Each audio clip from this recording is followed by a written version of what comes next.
Hello everyone, welcome to my channel zoology by Mona Shekhawat. आज का ये वीडियो बीएससी पार्ट फर्स्ट के स्टूडेंट्स के लिए है।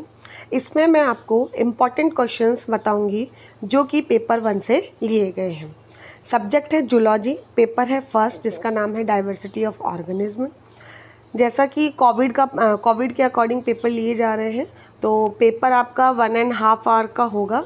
1 घंटे 30 मिनट का पेपर होगा, जिसमें आपको टोटल 3 क्वेश्चंस अटैम्प्ट करने होंगे। 3 यूनिट होती हैं जूलॉजी में। 3 यूनिट में से अगर आप 1 यूनिट भी अच्छे से करके चले जाते हो तो 3 क्वेश्चन आप वहाँ से कर सकते हो। तो आपको नीड रहेगी कोई 1 यूनिट आप अच्छे से कर लो, चाहे वो जूलॉजी फर्स्ट हो, चाहे जूलॉजी सेकेंड हो, चाहे जूलॉजी थर्ड हो।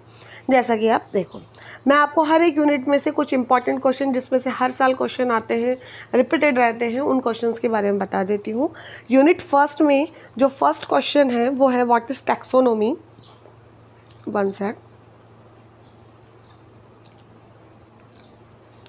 यूनिट फर्स्ट में जो फर्स्ट क्वेश्चन है what is taxonomy and what is the rule of nomenclature. जो फर्स्ट यूनिट है वो बेसिकली टैक्सोनॉमी एंड क्लासिफिकेशन से रिलेटेड है। तो यहाँ पर एक तो टैक्सोनॉमी और उसके रूल बहुत इंपॉर्टेंट है। दूसरा ये सेकंड क्वेश्चन, अगर आप ये क्वेश्चन क्लियर कर लेते हो तो आपका एक क्वेश्चन तो आपका बिल्कुल अच्छे से प्रिपेयर हो गया, क्योंकि ये बहुत बार पूछा जाता है। ये सीधा है कि जो हमने क्लासिफिकेशन किया है उसका क्राइटेरिया क्या है, बेसिस ऑफ क्लासिफिकेशन, कि सिलोम के बेस पर आप क्लासिफिकेशन कीजिए, सिमेट्री के बेसिस पर कीजिए, level of organisation, germinal layer, जो भी आपके 4-5 पॉइंट्स आपके दिए हुए हैं सिलेबस में, उन 4-5 को आप अच्छे से देख लीजिए। बेसिस ऑफ क्लासिफिकेशन में हर साल रिपीटेड क्वेश्चंस आते हैं और ये कंफर्म है कि यहाँ से आपको क्वेश्चन देखने को मिलेगा। मे बी ये आपको शॉर्ट नोट में मिले या कोई क्वेश्चन के फॉर्म में आपको मिल जाए। Next 5 kingdom classification which is given by R.H. Whittaker in 1969। ये भी बहुत इंपॉर्टेंट क्वेश्चन है, रिपीटेड क्वेश्चन है। 5 किंगडम क्लासिफिकेशन, उसका क्राइटेरिया एंड किंगडम है उनका क्या है और उनके बारे में आप शॉर्ट लिखो। 6 मार्क्स का क्वेश्चन आपकी ये पूछा जा सकता है, 2 क्वेश्चन। तीसरा, क्लासिफिकेशन को लेकर पूरी यूनिट है। अब क्लासिफिकेशन में बहुत सारे फाइलम है, इनवर्टिब्रेट है, वर्टिब्रेट, कॉर्डेट, सब में नॉन कॉर्डेट एंड कॉर्डेट में बहुत सारे फाइलम्स हैं, लेकिन बहुत सारे के सारे ना करके कुछ पर्टिकुलर फाइलम्स है कि जो बहुत ज़्यादा इंपॉर्टेंट है। जैसे मैं बात करूँ इनवर्टिब्रेट की, तो अगर आप फाइलम मोलस्का, एनेलिडा, ऑर्थोपोडा, मैं सीक्वेंस में बोल देती हूँ, एनेलिडा, ऑर्थोपोडा, मोलस्का, इनको अगर आप अच्छे से कर लेते हो तो इनमें से कोई एक क्वेश्चन आने के चांसेस है। और अगर आप वर्टिब्रेट भी करना चाहते हो तो वर्टिब्रेट में से पीसीज के आने के चांसेस ज़्यादा है, वहाँ से क्वेश्चन ज़्यादा पुट किए जाते हैं। तो यूनिट फर्स्ट में आप ये 3 टॉपिक अच्छे से देख लीजिए। पहला है बेसिस ऑफ क्लासिफिकेशन, सेकंड है 5 kingdom classification and third is 3 phylum. अब 3 में से कोई एक पूछा जा सकता है। अब ये कौन सा पूछा जाएगा वो आप देख लेना, लेकिन अगर आप ये 2 क्वेश्चन कर लेते हो सेकंड एंड थर्ड, तो इनमें से एक क्वेश्चन डेफिनेटली आने के पूरे चांसेस हैं। बात करते हैं सेकंड यूनिट की। जिनकी फर्स्ट यूनिट में जिनको दिक्कत है वो सेकंड यूनिट को भी प्रिपेयर कर सकते हैं। सेकंड यूनिट में जो 6 मार्क्स का क्वेश्चन बनता है, एक है रिप्रोडक्शन इन पैरामीशियम। और रिप्रोडक्शन इन पैरामीशियम में मेन जो फोकस आपको करना है वो है कॉन्जुगेशन। कॉन्जुगेशन का पूरा आपकी जो भी CBH की बुक है उसके अंदर बहुत अच्छा एक्सप्लेनेशन दे रखा है, आप उसका रेफरेंस ले सकते हैं, बहुत अच्छे नोट्स हैं। Next, life cycle of Plasmodium, इसके सेक्सुअल एंड एसेक्सुअल दोनों लाइफ साइकिल को आपको अच्छे से इसके अंदर एक्सप्लेन करना होगा with the help of diagram. ये दोनों क्वेश्चन हैं वो बहुत ज़्यादा पूछे जाते हैं।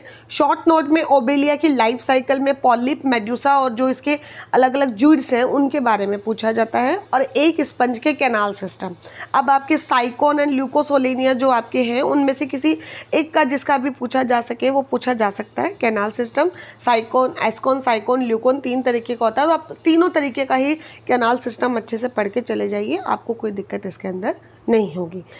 नेक्स्ट आप में आती है यूनिट थर्ड। जिनकी यूनिट थर्ड जो प्रिपेयर करना चाह रहे हैं, यूनिट थर्ड में फर्स्ट इज फेशियोला। फेशियोला की जो लाइफ साइकिल है उसके 5 लार्वा हैं, उन 5 लार्वा को आप अच्छे से कर लेना। Miracidium, redia, sporocyst, redia, cercaria and metacercaria, ये 5 लार्वा और प्लस इसका जो भी है इसके दोनों होस्ट है उसके अंदर किस तरीके से ये पूरा लाइफ साइकिल अपना करता है, बहुत इंपॉर्टेंट है, बहुत पूछा जाता है। नेक्स्ट, नेरिस की फीडिंग मैकेनिज्म और उसका रिप्रोडक्शन और प्लस उसके पैरापोडिया वो किस तरीके से हेल्प करते हैं। सीधा पैरापोडिया का डायग्राम भी पूछा जा सकता है कि draw the diagram of Nereis. Next, parasitic adaptation, ये अब तक का सबसे ज़्यादा पूछा गया क्वेश्चन है। पैरासाइटिक एडेप्टेशन हेलमिंथेस के कौन कौन से हैं, आपको कुछ ऑर्गन जो लॉस हो जाते हैं उसको आपको एक्सप्लेन करना है, और कुछ जो आपके ज़्यादा वेल डेवलप हो जाते हैं उनको बहुत अच्छे से आपको एक्सप्लेन करना है। नाउ नेक्स्ट 2-3 आपकी बीमारियां दे रखी हैं, एस्केरियासिस, फाइलेरियासिस एंड ड्रैकनकुलस। उसमें से कोई एक बीमारी आने के चांसेस है। फाइलेरियासिस और ड्रैकनकुलसिस थोड़ा थोड़ा पड़ जाए ना, एज मच कोई इतना ज़्यादा कॉम्प्लिकेट नहीं है। CBH की बुक का आप रेफरेंस ले सकते हो, बहुत ही अच्छा मैटर है, चाहे वो हिंदी मीडियम हो चाहे वो इंग्लिश मीडियम हो, दोनों ही बहुत अच्छी बुक है, आप उसमें से कर सकते हो। और अगर आपको रेफरेंस बुक पढ़ने की है तो आप RL कोटवाल की इन्वर्टिब्रेट की बुक आती है, उसमें आपको पूरा डिटेल में सारी चीज़ें मिल जाएगी। सो ये वीडियो आप अपने सभी फ्रेंड से शेयर करें ताकि उन्हें भी इसकी हेल्प मिल सके, इसके बेसिस पर वो अपना पेपर बहुत अच्छा कर सके, अच्छी परसेंटेज गेन कर सके। और बाकी जूलॉजी पेपर 2 और जूलॉजी पेपर 3 के जो भी इंपॉर्टेंट क्वेश्चन है वो भी मैं एज सुन एज पॉसिबल मैं आपको अपलोड वीडियो है वो उसका डाल दूँगी। Thank you so much for watching. Bye everyone.